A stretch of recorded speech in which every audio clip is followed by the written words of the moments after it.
foi publicado aí, se não me engano, pela Netflix, esse seriado, essa série Adolescência, né? Então aí entra em campo a segunda grande explicação para censurar a internet. A infância e a juventude, né? Se você quer fazer alguma coisa muito ruim, diga que você está defendendo as criancinhas, né? Porque isso daí é a melhor desculpa possível. E é usado, e é curioso, né?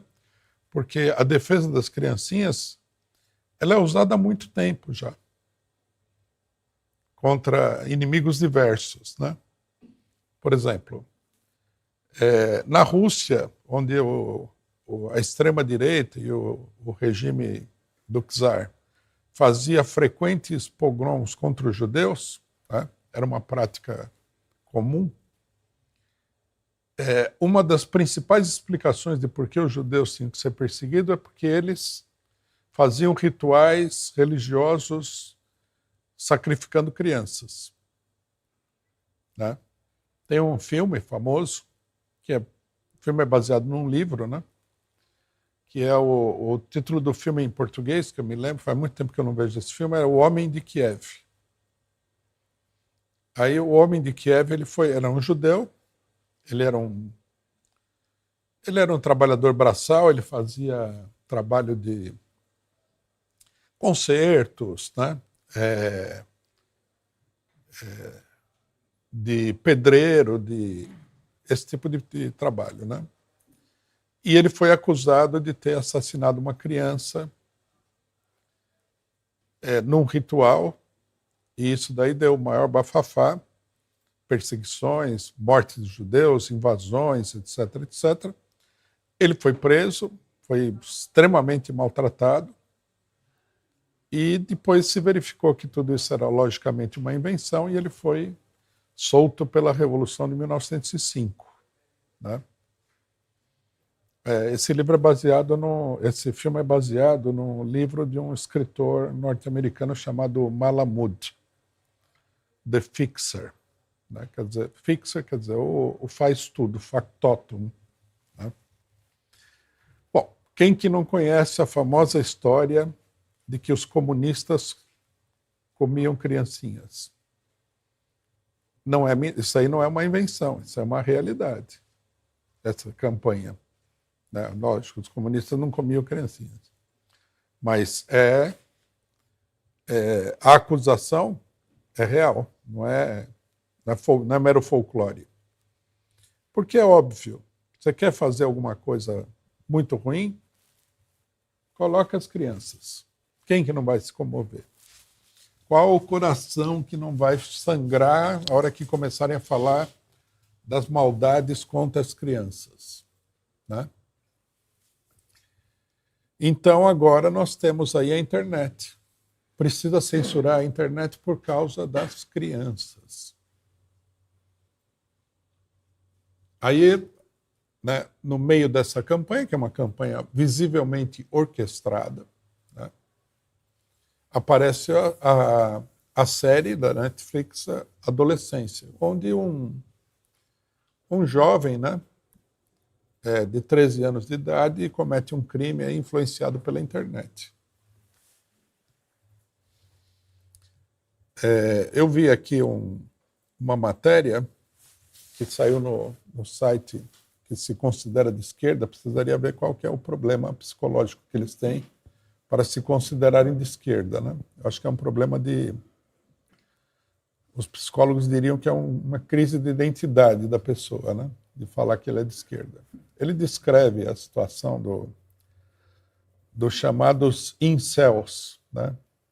Os celibatários involuntários, que teriam ódio às mulheres, que papapá, papapá. E aí ele mostra que a internet é o grande fator de propagação desse ódio, né? Primeiro que isso aí é uma bobagem, não tem nenhuma estatística que corrobore a realidade dessas alegações, né? Nós estávamos discutindo essa matéria ontem, alguém falou que esses incels é um número bastante reduzido de pessoas e vai saber também o que cada incel pensa, né? Porque você colocar que todo cidadão incel ele quer matar mulheres é logicamente um abuso, né? Mas o que é interessante nesse negócio dos adolescentes e das crianças, da série, é o seguinte, não há problema social. Seria mais ou menos assim, nós vivemos numa sociedade maravilhosa. E aí você precisa dar uma explicação de por que uma parte da sociedade vai à loucura. Porque não seria natural. Porque a sociedade é maravilhosa. Por que a pessoa, né, não se adapta à sociedade? Né? Tanta fartura, né? Tanto bem-estar, tanto desenvolvimento, tanta cultura que nós temos no mundo hoje em dia, não há guerras, não há violência, não há tortura, não há repressão, nada. Por que o cidadão fica louco? Né? O que aconteceu com ele? Então você precisa de uma explicação que seja uma explicação assim um tanto quanto teológica, né? Ou seja, de onde vem o mal que penetra na sociedade do bem? Então, a explicação é simples, é a internet. Se você não tiver internet, o cidadão não fica louco, porque não há motivo para ele ficar louco. Né? É o tipo de consideração mais conservadora possível. Né? Ela é mais conservadora do que qualquer conservador poderia. Porque até os conservadores, eles reconhecem que a sociedade capitalista não funciona de jeito nenhum. Que isso daqui é uma coisa maluca. Agora vem os esquerdistas, né? E começam a apresentar a mesma versão dos acontecimentos. Tem que haver uma explicação, né, de fundo teológico para que essas coisas aconteçam. Porque normalmente elas não deveriam estar acontecendo.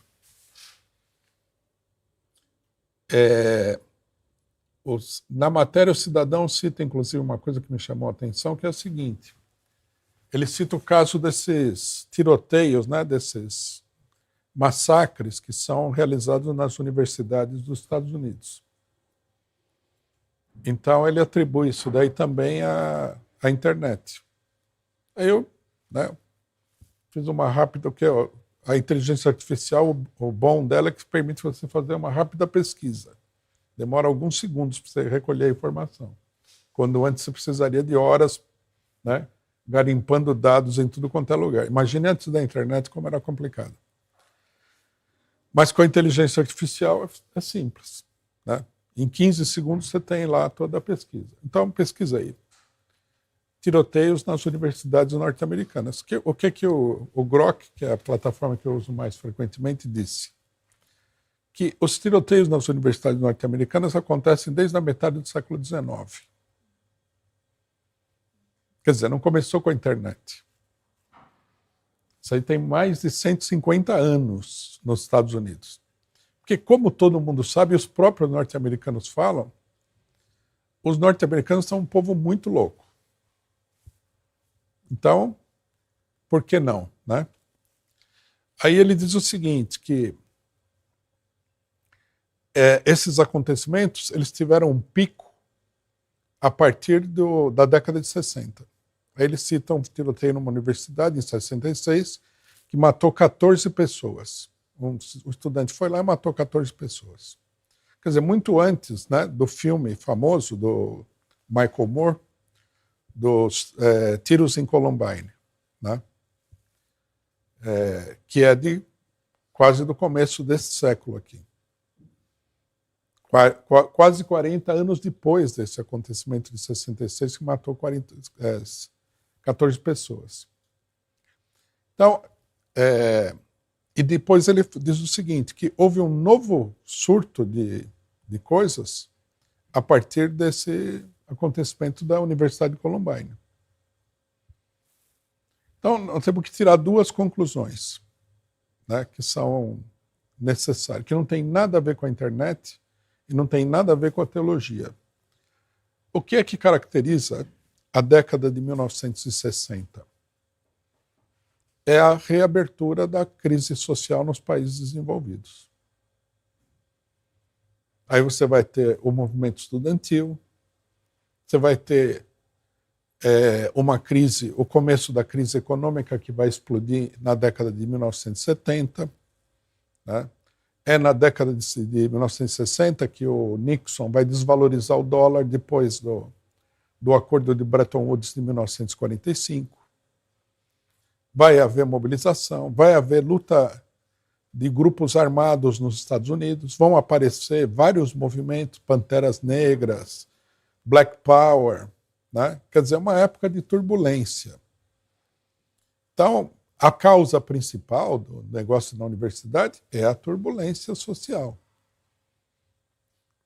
Quer dizer, quando a sociedade sai do estado de relativa estabilidade, as pessoas começam a fazer coisas fora do comum, natural. E há um segundo fator, que é o fato de que na pesquisa, né, fica claro o seguinte: foi dada muita publicidade a esse acontecimento de 1966. Então, quer dizer, você tem um clima social propício, né, uma crise social muito grande, e a imprensa deu uma grande publicidade. Logicamente que o objetivo dessa publicidade é aterrorizar a população, é criar um clima de histeria, né, que permite a repressão, mas, ao mesmo tempo, né, eles fizeram propaganda, eles deram publicidade ao acontecimento. E a mesma coisa aconteceu com o Columbine, né? Columbine também acontece no momento em que começa a se gestar a crise de 2008. E a partir daí a imprensa, foi feito o filme, o Michael Moore ganhou prêmios, etc. e tal, e isso aí ajudou a divulgar o acontecimento. Não é que fizeram uma propaganda positiva, fizeram uma propaganda negativa. Olha o que aconteceu e tal. Por que eles deram publicidade ao negócio de Columbine? Porque eles estavam numa campanha para proibir as armas nos Estados Unidos, né? Mas o tiro saiu pela culatra. Eles simplesmente, né, criaram um fato que atraiu a atenção de pessoas que já estavam propícias a acompanhar aquele fato. Quer dizer, não tem nada a ver com as redes sociais, com ideologias malignas, nem nada. É um problema social grave, né? Nós vivemos aqui num mundo que está em completa decomposição. Quando nós falamos que nós estamos vivendo uma época de profunda crise do capitalismo, de declínio do capitalismo, de crise do imperialismo, que é uma fase específica do capitalismo, nós não estamos falando só da economia. Obviamente que o problema principal é a economia que causa o caos. O caos econômico causa o caos social. Mas esse declínio, ele tem ramificações, ele tem consequências as mais diversas. A cultura é afetada, a psicologia das pessoas é afetada. Quer dizer, nós estamos numa sociedade que, em todos os seus aspectos, está em declínio. Não é um aspecto só.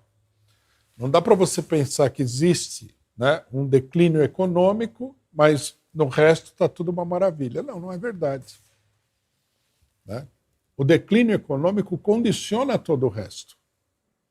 Então você tem crise política, e é uma crise política muito grave, muito aguda. Você tem a crise social, porque a economia causa a crise social. Eu vou falar uma coisinha importante sobre essa crise social nos Estados Unidos. Você tem a crise cultural, a cultura entra em crise, as instituições todas entram em crise, a perspectiva da pessoa de vida é afetada por isso, né? Por exemplo, 70 anos atrás, né, no Brasil, a pessoa nascia numa sociedade onde ele tinha uma certa capacidade de prever o que ia acontecer. Então, né, Os pais falavam assim, estude, arrume uma boa carreira, um bom emprego e tal. Isso acabou. Ainda que exista, né, universidades, as pessoas se formam, há empregos, etc. e tal, já não é aquela coisa estável, que a pessoa ia construir aquela vida. Tudo bem que era uma vida medíocre, mas aquela vida regular, estabilizada, né, que para a maioria dos seres humanos é uma coisa importante.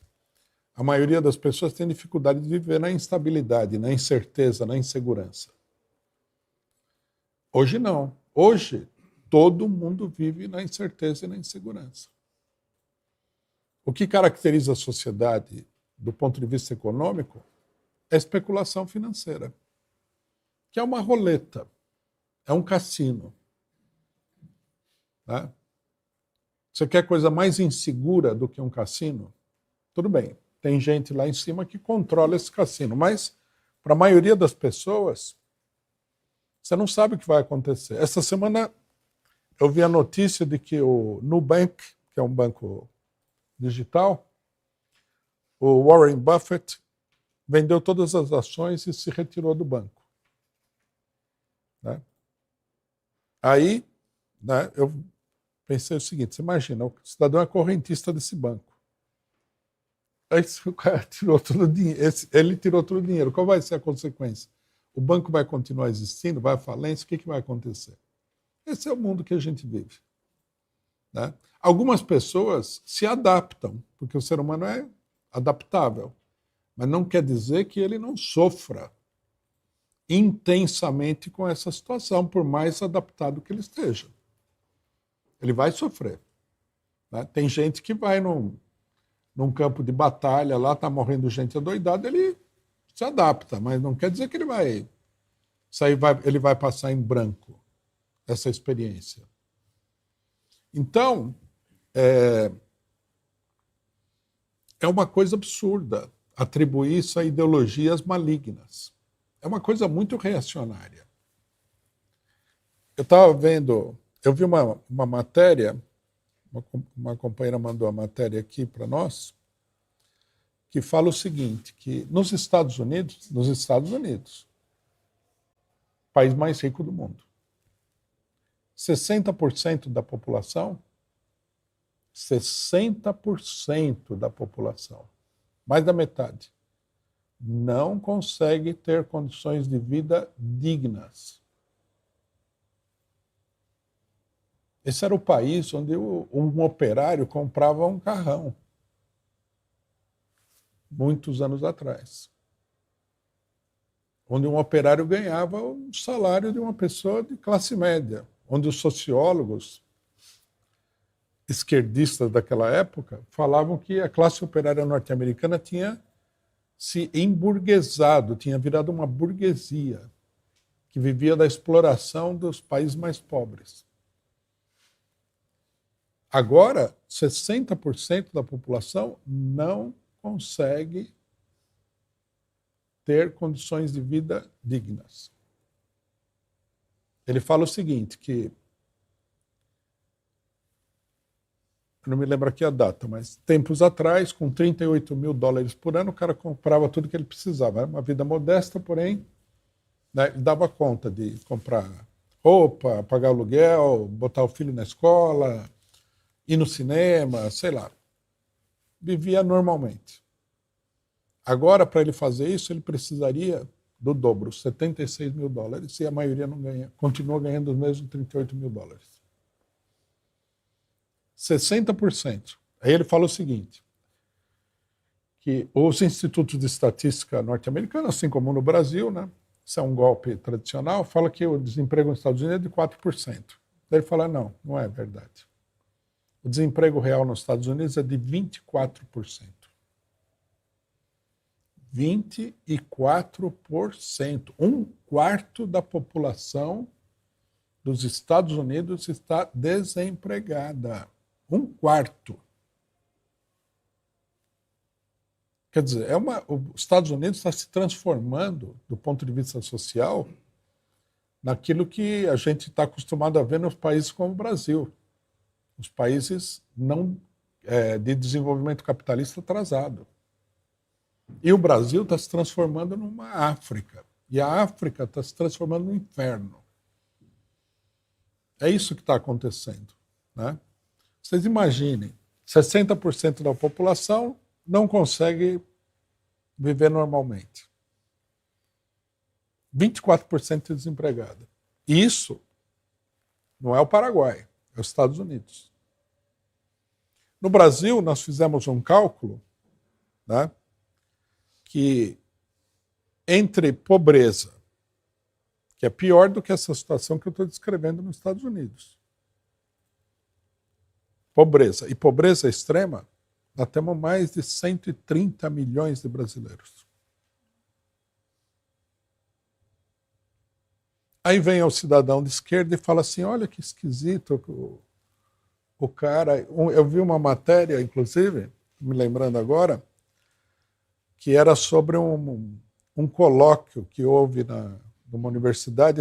O título do colóquio era Qual é o futuro da esquerda, né? Aí o cidadão fala que a população pobre ela é autoritária e violenta, por isso que ela apoia a extrema-direita. Quer dizer, para esse cidadão é tudo um problema psicológico. Daí ele fala, isso daí é a cultura da escravidão. Tudo bem, suponhamos.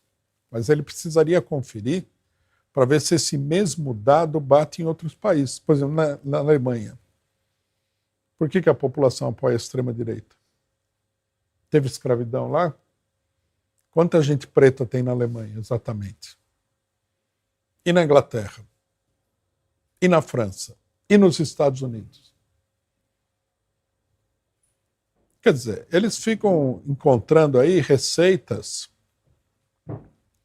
totalmente fantasiosas para uma coisa que está batendo na cara de todo mundo. É um problema social.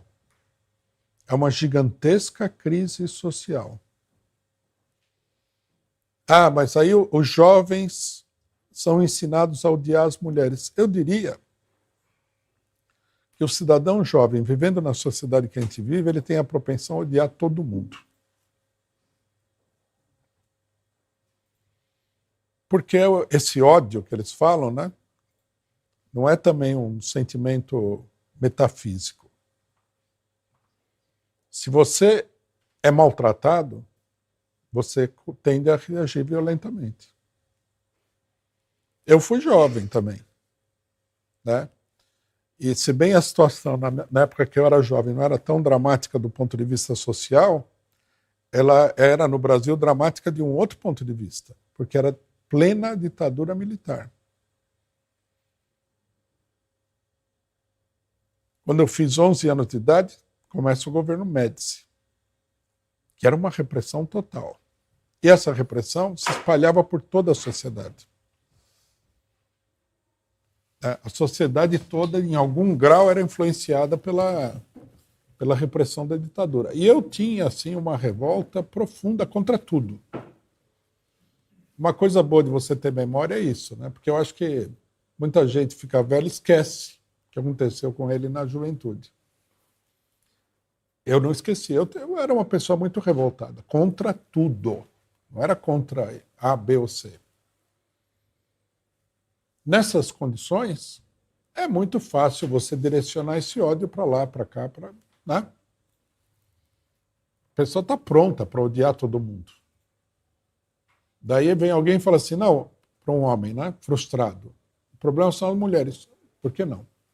O problema é o imigrante que veio aqui. O problema é outro mais racional, falar, o problema é a população rica. Depende de como a pessoa for orientada, mas ela vai reagir. Né? Eu imagino os jovens de hoje, o nível de revolta interior que a pessoa tem, que ela mesma não compreende, o que torna tudo mais caótico ainda, né? Deve ser gigantesco. Deve ser uma coisa... Mas como a gente não está dentro da cabeça de ninguém para saber o que está acontecendo, a gente não pode dimensionar exatamente. Mas deve ser uma coisa horrível. O cidadão está lá, ele é maltratado por todo mundo, ele é reprimido de todos os lados, tudo é proibido, não pode fazer isso, não pode fazer aquilo, não pode falar isso, não pode falar aquilo. Né? Essa sensação de que você está sendo reprimida é o que gera essa revolta muito profunda. Né? Na época da ditadura, eu não era revoltado contra a ditadura porque eu não tinha consciência política, com 11, 12, 13 anos. Você encontra aí um motivo, você encontra um